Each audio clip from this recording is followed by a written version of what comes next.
Hey YouTube. Well, I'm going to talk about Empire. This is season 4, episode 11. All right, it opens up with Lucius is in a dream.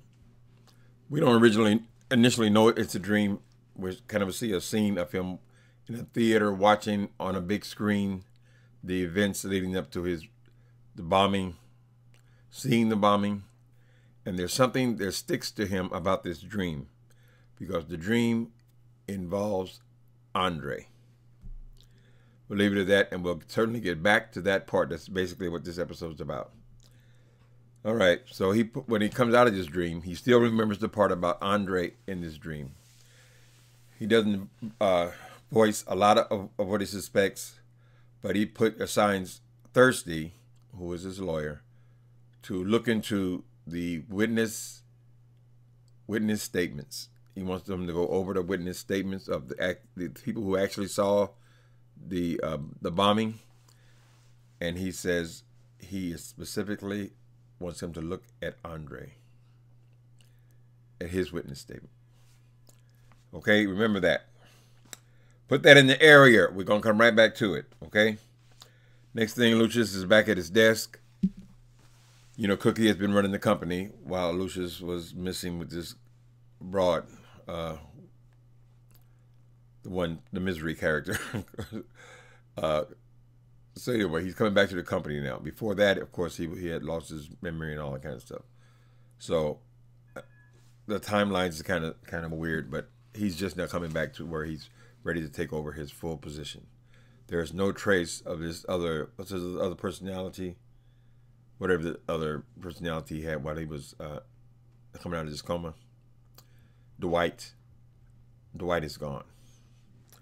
All right. She tells him that she's set up a meeting with this guy, Patel. Patel, Middle Eastern guy. Apparently he's got a big internet company on Silicon Valley, somewhere in California. Anyway, he makes computers and apparently cell phones. Tablets and cell phones, I think. Anyways, they want to do a big deal with them. The Cookie has been setting up. But actually, Cookie has been manipulated into this deal. So, more will be revealed there as well. But this is the first time Lucius is becoming aware of it. All right. Next thing we see is a big concert with Tiana, Jamal, and Hakeem. They're all in this production at Leviticus. And we see that apparently Eddie, 50-something-year-old Eddie, is attracted to Miss Tiana, who's somewhere around 20, right? Just the way he's looking at her on stage. And his ex-wife is sitting there with him, and she notices that and ask him, is that going to be the number 4 wife? Because she's the number 3 apparently. All right, so Eddie is getting obsessed with this Tiana. The ex-wife is there, but she is putting pressure on him because apparently he owes her a lot of money, and she wants it. And he's saying, soon, baby girl, soon. He's working on something, right?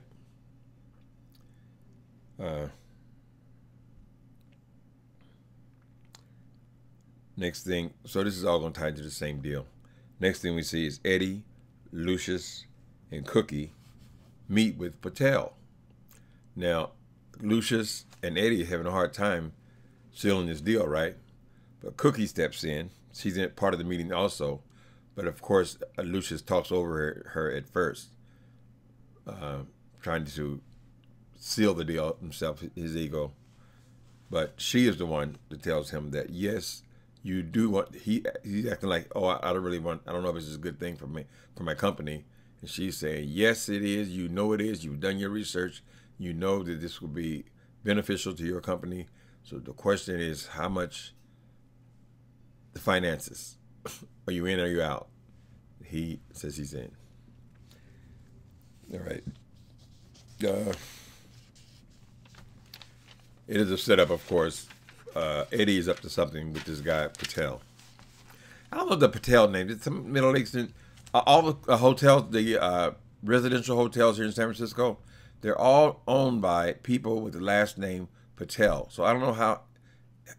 Is that an Indian thing where all the innkeepers are named Patel, or is that a huge family? Or, still not clear of that. And I lived in many of them hotels, and I've always been curious about it. I guess I should get busy with Google.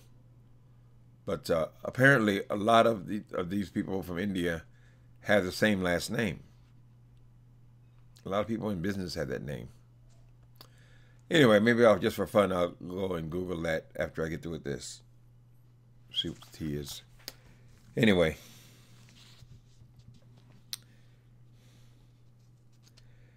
Next thing we said that Eddie is attracted to Tiana, right?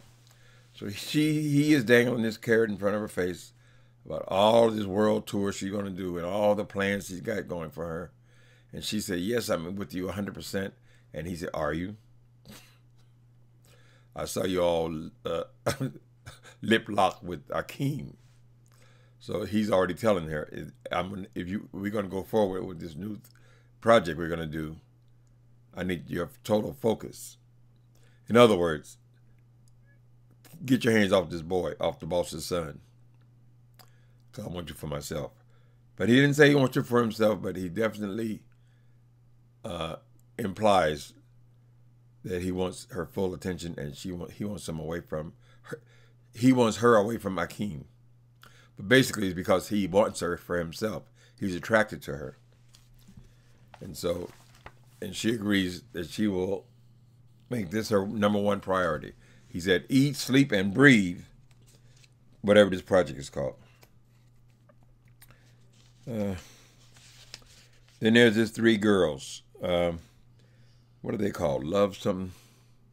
Oh, 3 Black Divas.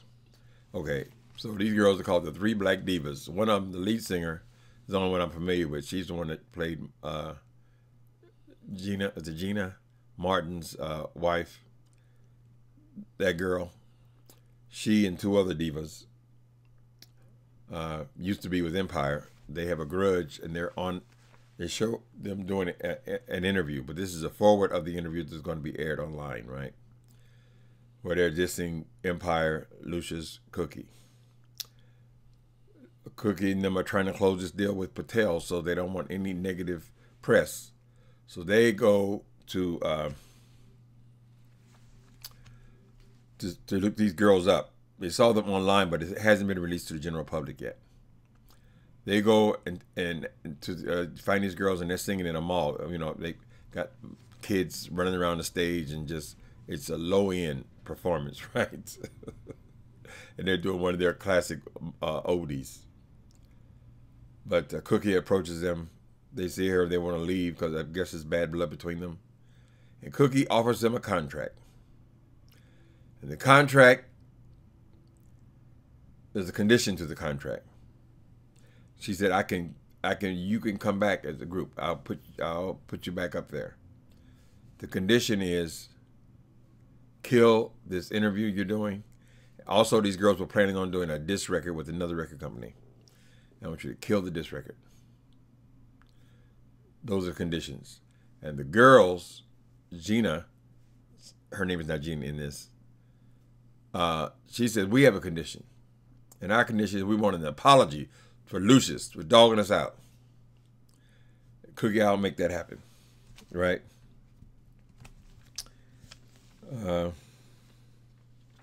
Next thing we see is Eddie corners Jamal in the studio. Jamal is preparing his music for I guess this is still 20 for 20. Jamal is working on this project. Eddie says, I don't think it's a good idea. That perhaps you should sit this one out. I'm asking you to sit this one out. And the reason being because he has killed this man. Apparently there were no charges against Jamal or anything. He shot this man. There's no, and it's over. But the publicity from killing this dude, Eddie thinks it's a bad thing to happen at this particular time. So he's asking him to sit out on this project. Jamal doesn't like it. He wants to be a part of it. It is his career. But Eddie tells him to do it for his family. Makes Becky sees Jamal. Jamal's now he's depressed again. You know, he goes back and forth. Why don't they let Jamal just be happy? Anyway, so then Becky sees Jamal kind of sulking in the studio by himself. She comes and they have a warm moment, and she tells him about her pregnancy, that she is pregnant. And also, more importantly, she wants to have an abortion. She says, I don't know what I want to do, but she goes on about how important her career is, how important this time in her life is, how she doesn't want to get involved with Big Papa. She said he's so religious, and all these excuses why she would have the abortion. So I think that's what she wants. Hasn't happened yet, so that could change at any moment. But he comforts her, and they leave it there. But they have kind of they were always good friends, those two. So he just hugs her.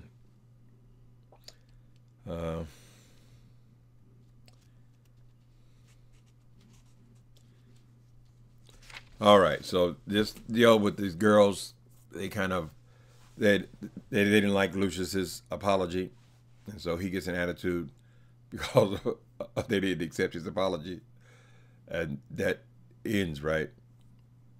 That meeting ends. So these girls are planning on doing this disc record. Now these girls are awfully important. I wouldn't think they would be very important. You got to go.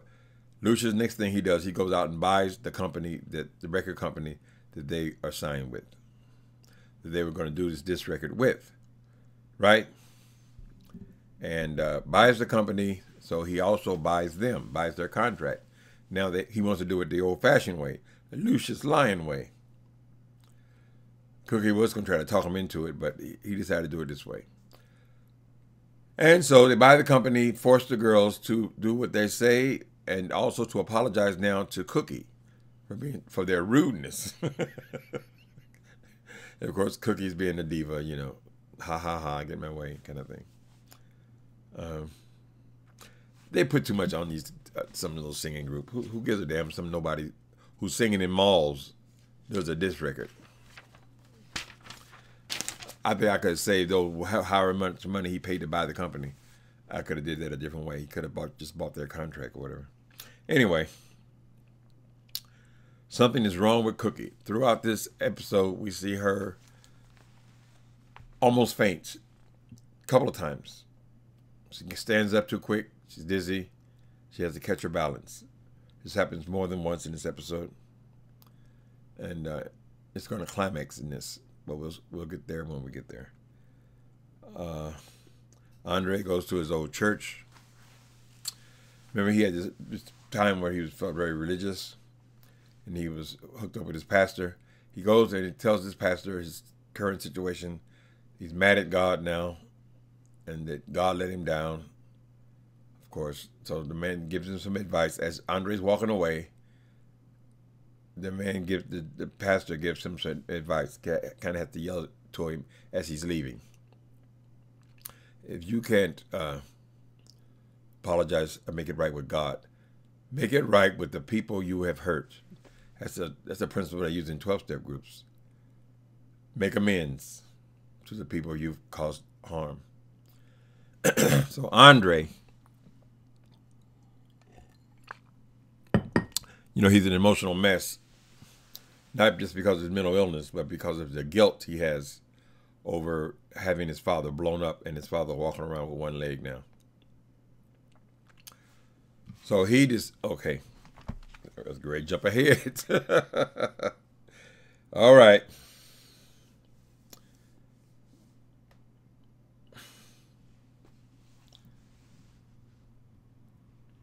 Okay, so next thing we see is Andre. He's talking to Shine. Shine is backstage with Andre. And Shine is concerned to make sure he don't go running his mouth, because not only was this Andre's plan to blow him up, but it was a coup, because Shine was the one who arranged for the car to get blown up. Hired the bomber, organized the whole thing. They were in it together. He wanted to make sure he don't talk, run his mouth. And Andre makes a statement. Now I got to quote this. Our arrangement still stands. I'll handle my business and you handle yours. Now, does that mean that this boy is still planning on killing his father? Their arrangement, or maybe he means the arrangement of keeping quiet. But Andre tells him our arrangement still holds. I'll handle my business and you handle yours. Some kind of plot they must have going. These two are not the sharpest tools in the toolbox. So we don't know what they have going or what that statement is supposed to mean.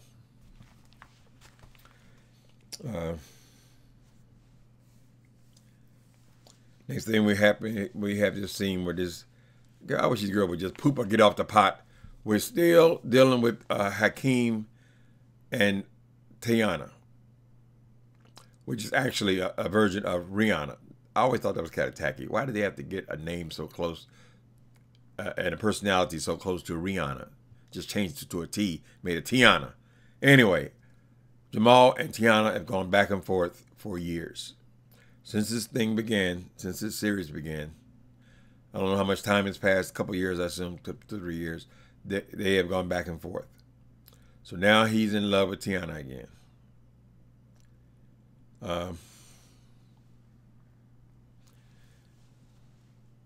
He gets down on bended knee and offers her this rock.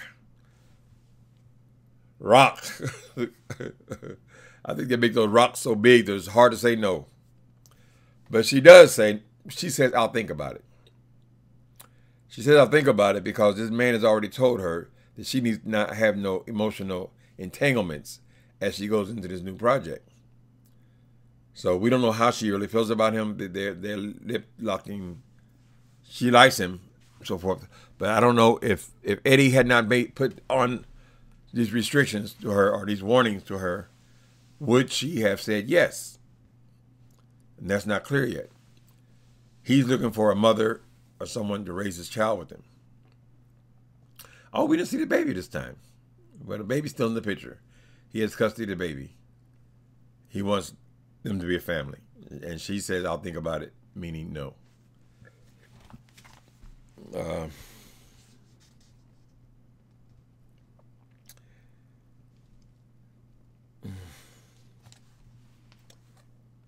Okay, this is where Patel makes his announcement. Mr. Patel and Eddie and their wife of his. The wife is always stubbing him. Now she's cuddling up with Eddie because she also wants this thing that they're planning to go through. This is they're going to force they're going to make, what is it called, a hostile takeover? I don't know, but he's buying into the company, going into partnership with them. But their plan is for Patel to buy the Lions out of Empire. And so Patel asked him, when are you going to tell Lucius that we're buying him out? So apparently there's a way that since he's in the company, that he could, I guess, by buying up stock or however they do it, using his stock and then buying up other stock of other people, they can do a hostile takeover and force the Lions out. That's their plan. So Eddie's a snake. His wife's a snake. Andre's a snake. Of course, Shine is a snake. Snake. They're all snakes. Den. All right. Next thing we see is the whole family is having dinner together. They're all at the mansion. And they said that this is to celebrate Andre. I guess celebrate him getting out the nut house, him getting it together. So I guess he went into that place because of these hallucinations he was having. And they've declared that he can come back into society now. Andre is basically silent, seeming very guilty. Here's something confusing me about the writing, because Lucius had his dream, right, about Andre. He assigns his henchmen, that being thirsty, to look into Andre's statements, all the statements he's made about this bomb. So Lucius has to already believe that Andre has something to do with this thing, right? Now they're having this dinner. And I forget all the things that they were talking about. But Andre asked Lucius, can he talk to him privately? So they go back into a den, Andre and Lucius. Lucius keeps hinting at Andre about this bombing. Oh, I've been thinking about the bombing, going over in my mind, you know. You said, so it's almost like Lucius already knows it's Andre. Or maybe just part of his mind is not accepted it yet, but he knows it. He knows it by premonition and by his dreams he's been having. Apparently there's more than one dream. So he put a little pressure on Andre, and Andre confessed. Yes, it was me. I made it happen. He doesn't tell on Shine. He doesn't give him up, even at the bitter end. He says that I arranged for that murder, for that bombing. Lucius take it in, right? Andre goes to a cabinet and gets a gun. And he hands the gun to his father. Do what you have to do. I won't complain. Lucius takes that gun he hands it to him by the barrel, right? He takes that gun and then slaps the shit out of his boy and attacks him. Now he has to attack him. He has to maintain balance because he only has one leg, right? Well, maybe this works in Andre's benefit because he didn't really get in that ass like he wanted to. He loses it. He snaps the confession. Although it seemed like he already knew it, the confession was too much for him. All right, the family rushes in, breaks them up.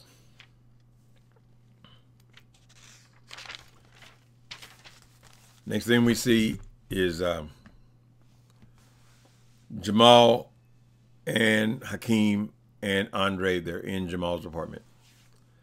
And Jamal is telling them, no, it's not a hallucination. I mean, Andre is telling his brothers that it was not a hallucination. Yes, it did happen. Yes, I did try it. I did arrange for the bombing. They go into the things that Lucius has done for them, but Jamal is not having it. I mean, Hakeem goes into that. Jamal's not having it because, you know, Hakeem planned to kill his ass at one point also. Anyway, he said, don't make excuses for him. I did a lot of things. I hated him a lot, but you don't kill your father. And Jamal walks out.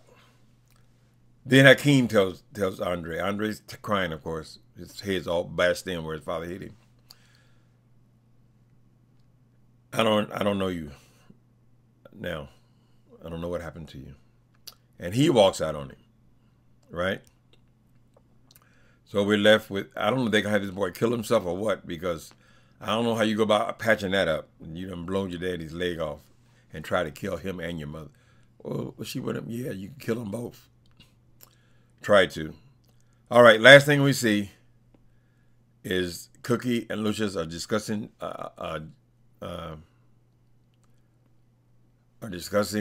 Andre. She's saying that he's sick in his mind. Lucius is saying it's the only reason he's not dead. I would have killed that ass under any other circumstances. And so as they are talking, discussing, Cookie has a heart attack. She can't breathe. That's where we ended. All right, people, I went over a little bit. I was only going to go 20, but so it's a good episode. I get the feeling that Lee Daniels has gotten his more. I hear him talking more about Star than this show. So I hope he hasn't abandoned this show.